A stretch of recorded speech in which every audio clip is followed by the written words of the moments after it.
জানি না কতটা ভালো করে দেখাতে পেরেছি তোমাদের, তবে আমার কিন্তু বেশ সুন্দর লেগেছে। মেলায় তো দেখাশোনা ফ্রি, তাই কিন্তু আমরা মেলার ভেতরে ঢুকে দেখছিলাম। আর আজকে যেন একটু বেশি গরম লাগছিল, তার মধ্যে আবার এত ভিড়।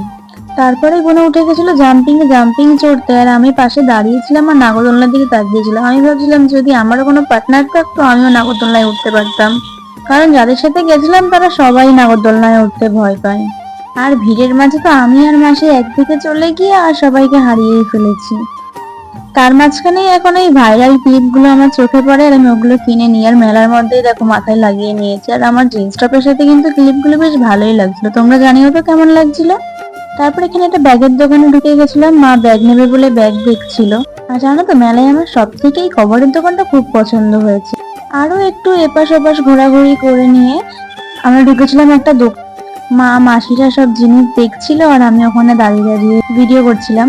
আর মেলায় আসলেই না ছোটবেলার কথা মনে পড়ে যায়। আরে ছোটবেলায় বাবা মার সাথে এসে কত বায়নাই না ধরতাম।